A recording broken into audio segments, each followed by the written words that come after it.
My name is Mandy, and I was never the kind of person who cared about impressing others. At 34, I had everything I needed: a successful business, a beautiful home, and a life I built from the ground up. But sometimes I felt like I was still that 16-year-old girl sitting at a family dinner, trying to hide the sting of their sneers behind a smile.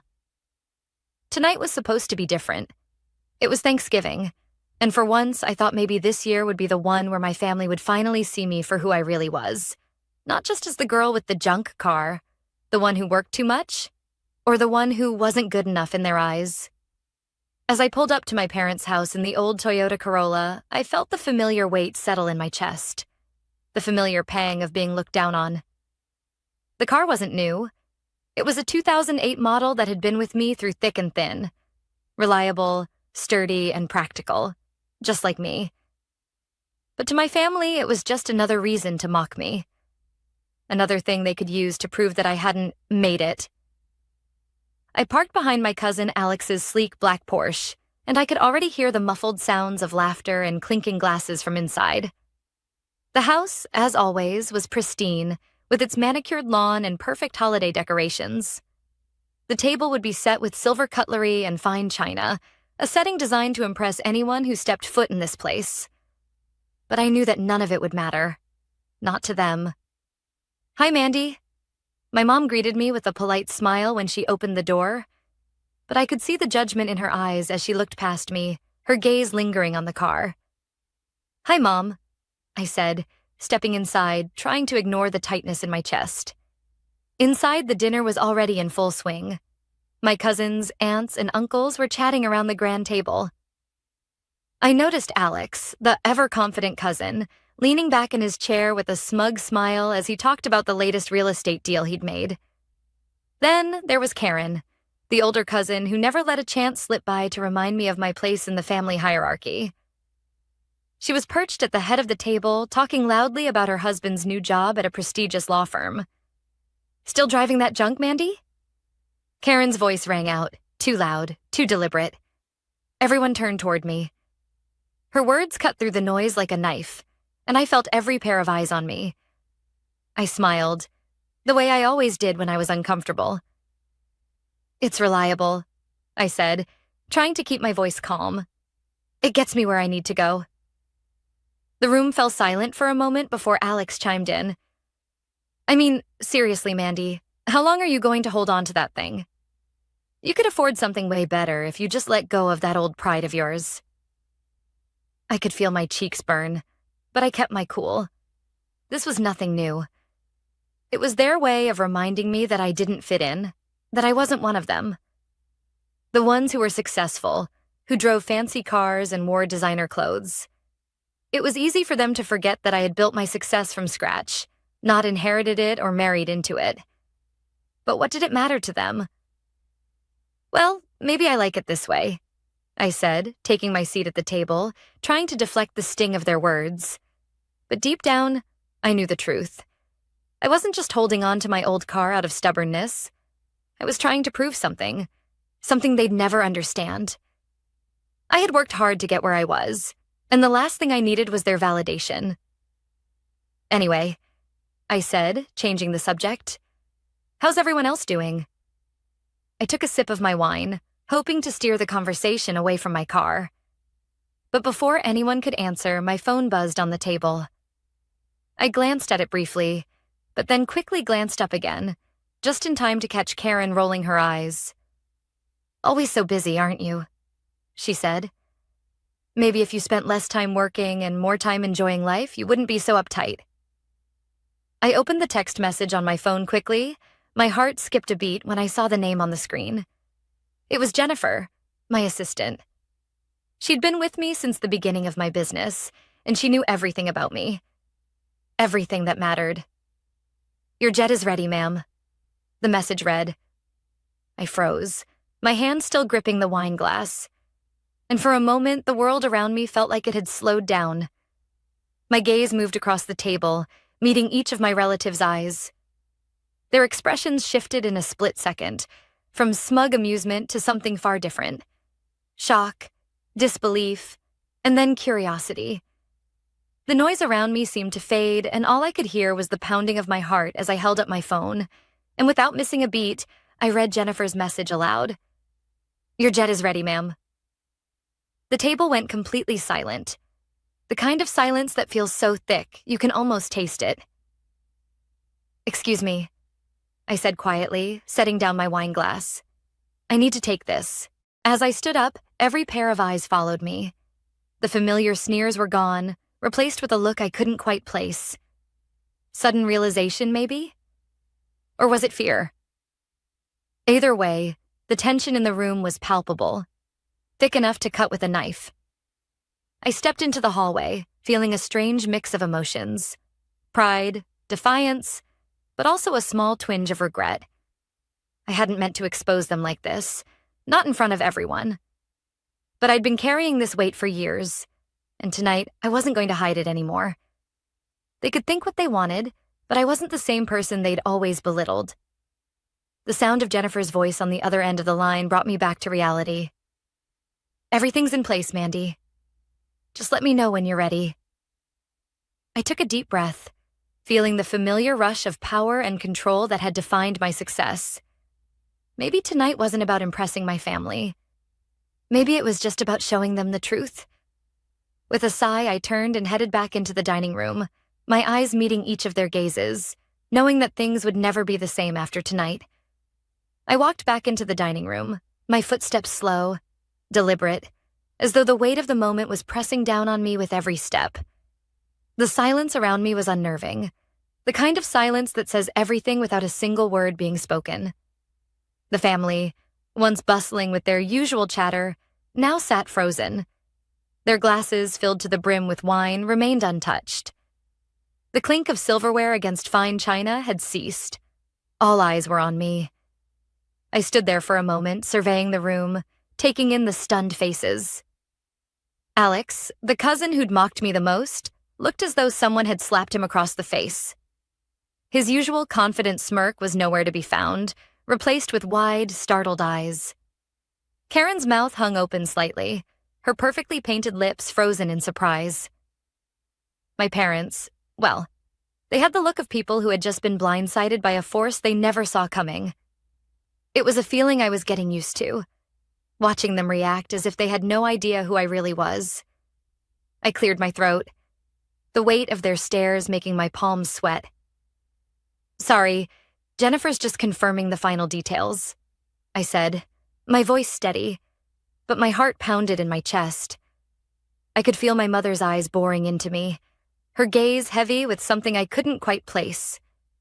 Disappointment? Guilt? Or perhaps, in that moment, a realization of just how far she had underestimated me. "Jet?" My father finally spoke, his voice sounding almost foreign, as if the words had gotten caught in his throat. "What do you mean, jet?" I could hear the disbelief in his tone and the irritation that followed. My father was a businessman, a successful one by all accounts, but he'd built his success the traditional way, through years of hard work, managing investments, and climbing the corporate ladder. To him, wealth was meant to be worn and displayed like a trophy. The idea of quietly amassing millions in a way that was invisible to others was something he simply couldn't comprehend. "It's just something I've been working on," I said, my words careful but firm. "I built my company from the ground up. It's not about flaunting my success. It's about what I've done, not what I've got." The room shifted. It wasn't a dramatic shift. No one jumped up, no one shouted, but the air seemed to crackle with the tension. The collective realization that the quiet little cousin they'd mocked all these years had done something they never thought possible. "I think you should have told us sooner," my father muttered, his voice low, more to himself than to me. "We could have helped you. We could have—" "No," I interrupted, the word leaving my mouth sharper than I intended. "I didn't need your help. I didn't ask for it. This was my choice." I looked around the table, taking in their faces, their confusion, their surprise. Karen shifted uncomfortably in her chair, no longer the confident, cutting cousin I had always known. She looked smaller somehow, unsure of herself, as though the very foundation of her superiority had been shaken. Look, Mandy. Alex finally spoke, his voice tentative, almost pleading. I didn't mean anything by it. You know, the car. It's hard to understand why you'd choose to live like this when you could be living, well, like us. I could feel the familiar burn of resentment rising in my chest, but I swallowed it down. Now wasn't the time for that. You don't get it, Alex. You don't get why I do what I do. I don't need the newest car or the biggest house to feel validated. I don't need the trophies. I don't need your approval. Aunt Denise's voice cut in then, sharp and judgmental as always. It's a bit late for this whole humble act, don't you think? If you're going to live this life, why not just admit it? Why the secrecy? All these years and you never once thought to mention it? I felt the sting of her words, but I didn't flinch. I didn't want to be seen as a success because of my possessions, Aunt Denise. I wanted to be seen for who I really am. Not the car I drive, not the clothes I wear, not the house I live in. The table fell quiet again. Even Aunt Denise seemed to sense the gravity of the situation. My mother, sitting at the head of the table, had her hands folded neatly in her lap. She said nothing, but her eyes were locked on me, her face a picture of something between disbelief and regret. I couldn't hold back the frustration any longer. You all acted like I was invisible. You laughed at me behind my back. You treated me like I was lesser. I've been sitting here for years, hoping that one day you'd see me for who I am, but it's always been about what I have, not who I am. Alex opened his mouth as if to speak, but closed it again. No one knew what to say. The air in the room felt heavy, suffocating almost, as though the silence was pressing in from all sides. They hadn't known this side of me. They hadn't known what I was capable of. To them, I was still that girl with the junk car and the silly little business, not the woman who had built a multi-million-dollar company from scratch. Finally, it was my grandmother, Ruth, who spoke. She had been sitting quietly at the far end of the table, watching everything unfold with a kind of knowing calm. I've always known you were special, Mandy, she said, her voice soft but steady. You don't need their approval to be great. You never did. The sincerity in her words almost broke me. Grandma Ruth had always been the one person in this family who truly understood me. She never judged me. She never looked down on me for my choices. It was then that I realized something profound. I had nothing to prove to them anymore. They had spent years looking down on me, assuming I was insignificant, that I didn't belong in their world. But here I was, and they had no choice but to acknowledge the truth. For a brief moment, I thought about the future, how things would change from this point on. There was no going back to the way things were. I had to wonder, though, if they would ever truly accept me for who I was, or if the approval they offered now was simply a reflection of my success, not of me as a person. But whatever happened next, I knew one thing for certain. I wouldn't let them define me anymore. Not now. Not ever again. The tension at the dinner table hadn't fully dissipated when I stood up, excusing myself with a vague, I need a moment. I walked out of the dining room, my heart still hammering in my chest. I needed a breather, a moment to gather myself before the storm that was undoubtedly brewing in my absence. I didn't head for the bathroom, though. Instead, I made my way to the back of the house, stepping out onto the patio where the cool air hit my face, offering a temporary reprieve from the overwhelming emotions swirling inside me. My hands were shaking, but I took a deep breath and steadied myself. As I leaned against the railing, I let my thoughts drift. I hadn't expected that kind of reaction. Not from them. It was one thing to hear their disapproval, to feel their judgments, but seeing the look on their faces when I revealed my success, it was something else entirely. I glanced out at the horizon, trying to calm the storm inside me. There was no denying it anymore. I had changed. I wasn't the girl they all used to put down, and I had worked too hard to get here to allow their perceptions of me to hold any weight. The sound of footsteps behind me interrupted my thoughts. I turned to see my father standing at the door, his face softening as he approached. He was trying, I could tell. but he still didn't quite know how to handle this. Not the way I needed him to. "Mandy," he started, his voice hesitant. I'm sorry, okay? I didn't know." I raised an eyebrow. "You didn't know what, Dad? That I wasn't a failure?" "No, He stopped himself, running a hand through his hair, clearly uncomfortable. "I didn't know it had gotten this far. You've always been so quiet about it. So humble." I almost laughed at that. Humble? That's how he saw me? As quiet, modest Mandy who never spoke up about her achievements because they didn't fit into the box he had created for me. "Dad," I said softly, "I didn't want to talk about it because I wanted you to see me for who I am, not for the things I own. I've been telling you all along, in my own way. But you never listened, did you? You only cared about what you could see." His expression faltered. I could see it. The realization that his perception of me, of my life, had been wrong all along. "I didn't mean to," he started, but I cut him off. "I know you didn't, Dad, but sometimes your actions speak louder than words. I've spent my whole life trying to earn your approval, but you never asked about what really mattered to me, about what I wanted to build. I don't need your validation anymore, not like I used to." There was a long pause before my father nodded slowly, as if processing everything I'd said. "I can't undo what I've done," he admitted, his voice low. "But I can try. For you." I was silent for a moment, feeling the weight of his words. For the first time in my life, I saw him try to bridge the gap that had always existed between us. I didn't know if it was too little, too late. I didn't know if it would ever be enough. But part of me wanted to believe that this moment could be the beginning of something different between us. "I appreciate that, Dad, but it can't be about just fixing things for the sake of it. It has to be real." He nodded again. "I'll work on that, Mandy. I'll try to understand you more." I let out a breath I didn't know I was holding and smiled.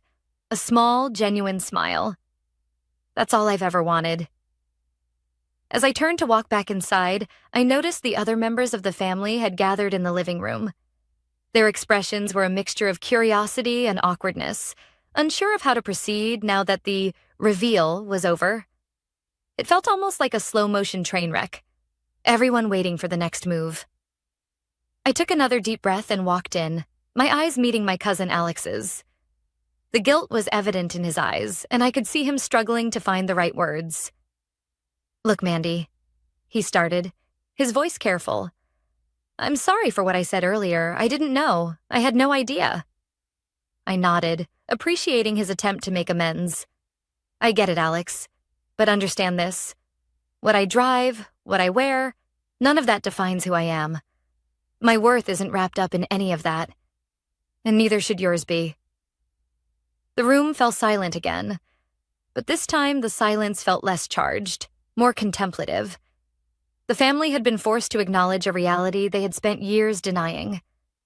They dismissed me, underestimated me, and written me off as someone who hadn't made it. Now, they had to face the truth of who I was and what I had accomplished. I turned to my mother, who had been eerily quiet since my announcement. She was sitting on the edge of the couch, looking almost fragile. Her hands were folded in her lap, her eyes staring at the floor as if searching for the right thing to say. "Mom," I said softly, "do you have anything to say?" She looked up, and for the first time that evening, I saw something resembling regret in her eyes.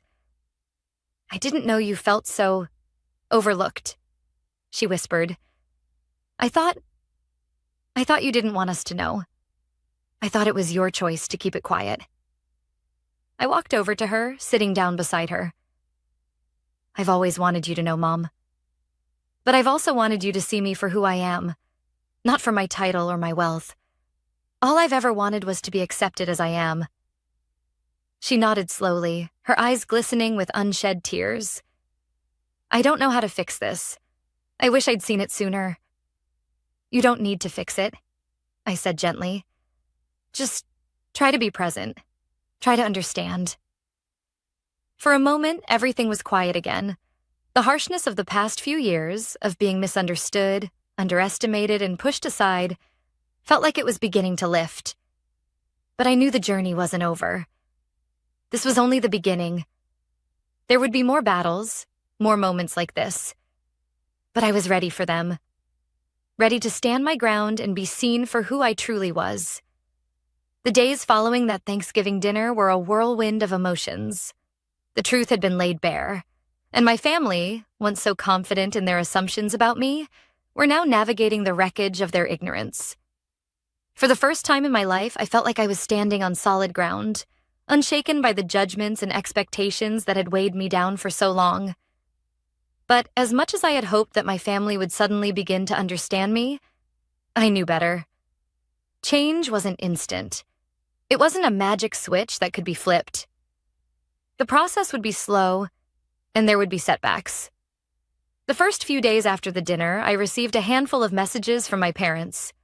Texts filled with half apologies and attempts to explain themselves. My father's message stood out. "I still don't understand why you kept it from us, but I'm proud of you, Mandy. Let's talk more soon." It wasn't the grand gesture I had hoped for, but it was a start.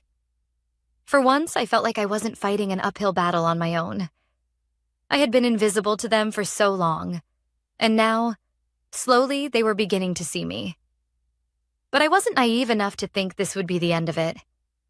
I knew my father would continue to measure success by things like money, status, and power. That's how he had been raised. And that's how he had built his own empire. It was hard to erase a lifetime of that kind of thinking, but I couldn't help but hold on to hope that maybe, just maybe, he would see me for who I was, and not just as the daughter who had gone a different way. It was a few days later when I received a call from Jennifer. She was as calm and collected as ever, but there was an edge to her voice that I didn't quite like. "Mandy," she started, "I need to talk to you about something. It's important."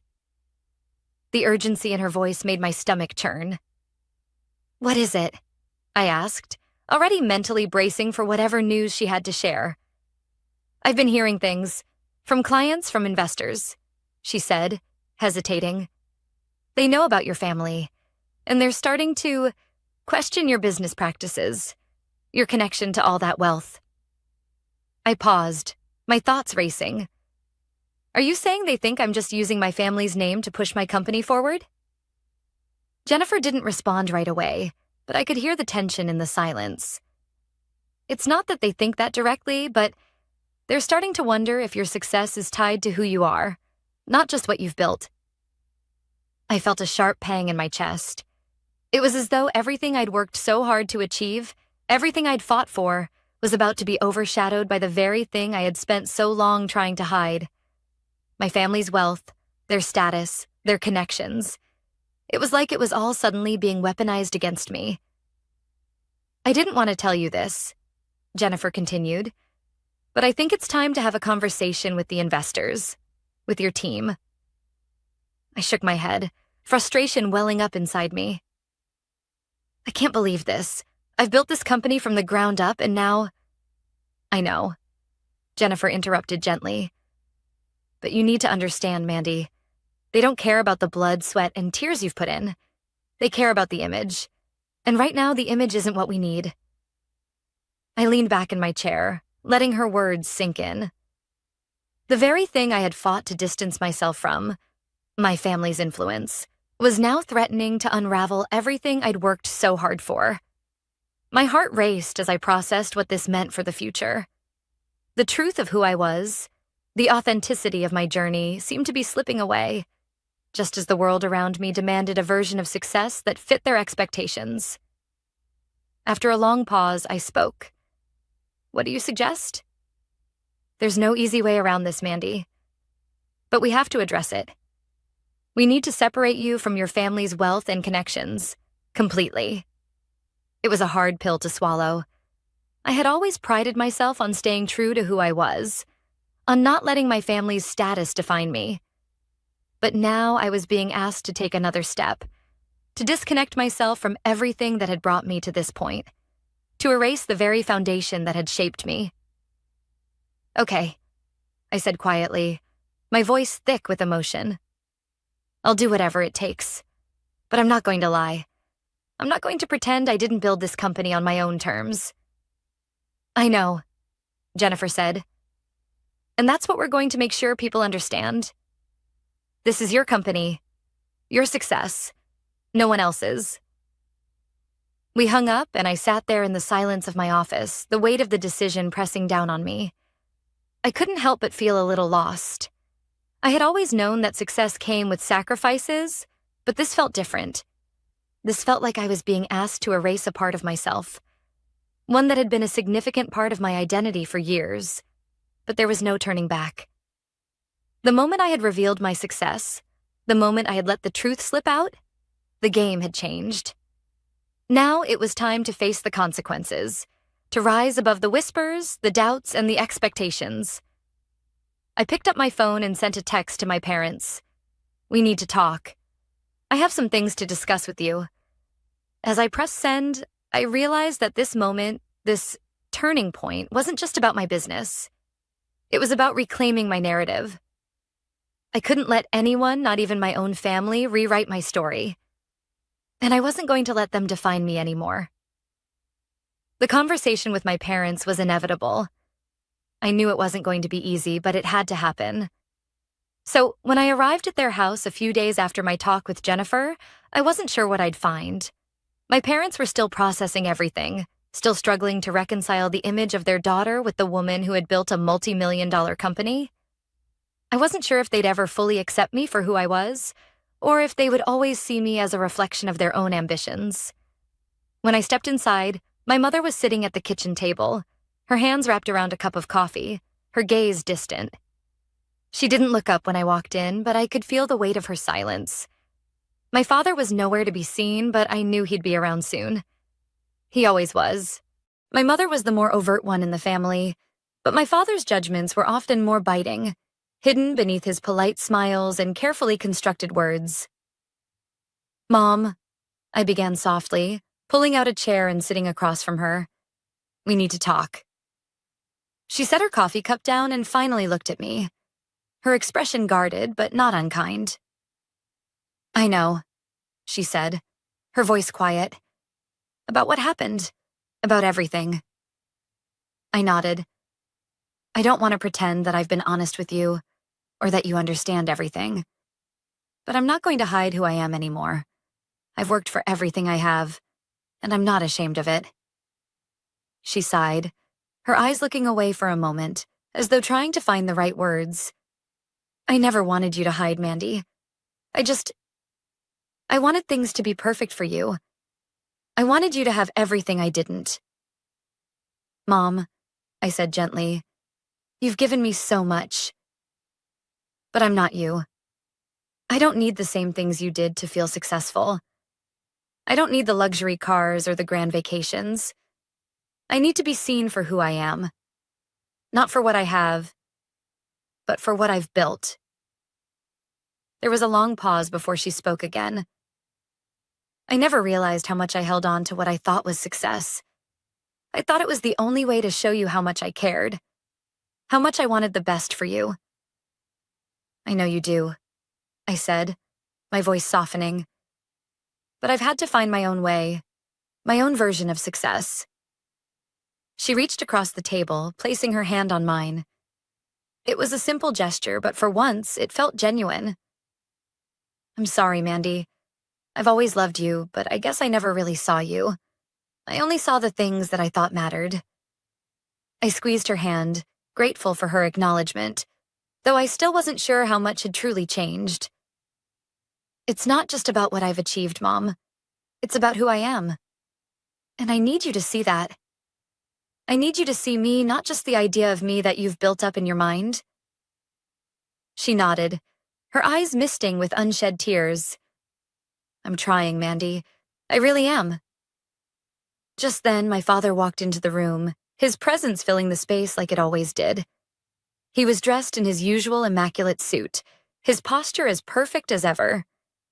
He looked at me, and I could see the mixture of pride and uncertainty in his eyes.